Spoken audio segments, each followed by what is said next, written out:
আসসালামু আলাইকুম। বেক্সিমকো গ্রুপের দরবেশ বাবা সালমান এফ রহমান উনি জেলের মধ্যে থেকে আসলে তার খেলা চলমান রেখেছে।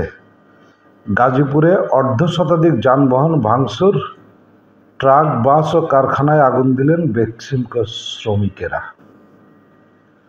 গাজীপুর নগরের সারাব এলাকায় বেক্সিমকো ইন্ডাস্ট্রিয়াল পার্কের বন্ধ হওয়া 16টি কারখানা চালুর দাবিতে আবারও বিক্ষোভ শুরু করেছেন শ্রমিকরা। গতকাল বুধবার বিকেলে শ্রমিকেরা উত্তেজিত হয়ে চন্দ্রা নবীনগর মহাসড়কে অবস্থান নিয়ে অর্ধশতাধিক যানবাহন ভাঙচুর করেন। এক পর্যায়ে তারা একটি মাল ভর্তি ট্রাক ও 3টি বাসে অগ্নিসংযোগ করেন।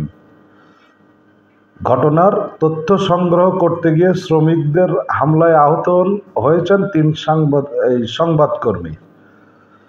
শ্রমিকদের অবরোধের কারণে সড়কের উভয় দিকে দীর্ঘ যানজটের সৃষ্টি হয়। এতে সড়কে চলাচলকারী যান চালক ও যাত্রীরা দুর্ভোগে পড়েন।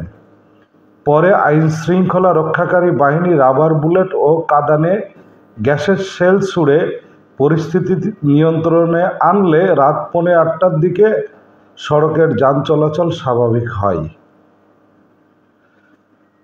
এই ঘটনার মধ্যে নগরের তেঁতুইবাড়িতে গ্রামীণ ফেব্রিক্স নামের একটি কারখানার 5তলা ভবনের নিচতলায় অগ্নিসংযোগ করে উত্তেজিত শ্রমিকদের একটি অংশ। রাত 8টায় এই প্রতিবেদন লেখার সময় ফায়ার সার্ভিসের 5টি ইউনিট আগুন নিয়ন্ত্রণের চেষ্টা চালাচ্ছিল। শিল্প পুলিশ ও কারখানা শ্রমিকদের সঙ্গে কথা বলে জানা গেছে, বন্ধ হওয়া 16টি কারখানা চালুর দাবিতে কারখানার শ্রমিক ও কর্মকর্তা-কর্মচারীরা শ্রীপুরের সান সিটির মাঠে আয়োজিত ওই সমাবেশ থেকে প্রতিষ্ঠানটির 42,000 শ্রমিক কর্মচারীর জীবন জীবিকার স্বার্থে বন্ধ কারখানাগুলো খুলে দেওয়ার দাবি জানান। এরই ধারাবাহিকতায় আজ বিকেলে আবার শ্রমিকেরা সানসিটি মাঠে সমাবেশ শুরু করেন। সমাবেশের এক পর্যায়ে একটি পক্ষ চক্রবর্তী এলাকায় চন্দ্রা নবীনগর সড়ক অবরোধ করে গাছের গুঁড়িতে আগুন জ্বালিয়ে বিক্ষোভ শুরু করেন। এ সময় উত্তেজিত শ্রমিকেরা সড়কে চলাচলরত অর্ধশতাধিক যানবাহন ভাঙচুর করেন এবং এক পর্যায়ে একটি মালবাহী ট্রাক ও 3টি বাসে আগুন দেন। তো এই হচ্ছে আপনার যেই দরবেশ বাবা বেক্সিমকো গ্রুপের সালমান এফ রহমান উনি কিন্তু আসলে নিজে এখন কিছু করতে না পেরে ওনার যে সমস্ত শ্রমিক বাহিনী আছে সেইগুলো লেলিয়ে দিয়ে বাংলাদেশের পরিস্থিতি আসলে খারাপ করার চেষ্টা করছে।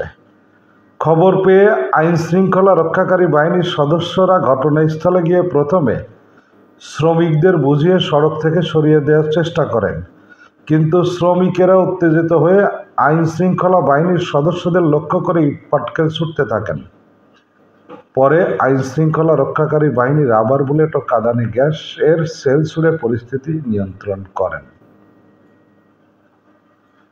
তো আসলে বাংলাদেশটাকে আওয়ামী লীগের এই যে সমস্ত লোকজন এরা কোন দিকে ঠেলতে চাচ্ছে বা কোন দিকে ঠেলে দেবে এটা বোঝা বড় দায়। কারণ এখন পর্যন্ত বাংলাদেশের যত বড় বড় ব্যবসা প্রতিষ্ঠান সমস্তই কিন্তু আওয়ামী লীগ পন্থী এবং আওয়ামী লীগের অনেক পদবিধারী নেতাকর্মীদের দখলে রয়েছে। কারণ গত 15.5 বছরে তারা যে সম্পদের অট্টালিকা বানিয়েছেন বিভিন্ন আসলে কায়দা কৌশল করে ব্যাংকগুলোকে ফাঁকা করে, যে সমস্ত ঋণ কিন্তু নিয়েছেন এই সালমান এফ রহমান উনি কিন্তু এ সমস্ত ঋণও এখন আর ঠিক মতো কিস্তি দিচ্ছেন না, ঋণ খেলাপি। তো দেখা যাক কি হয় সামনে।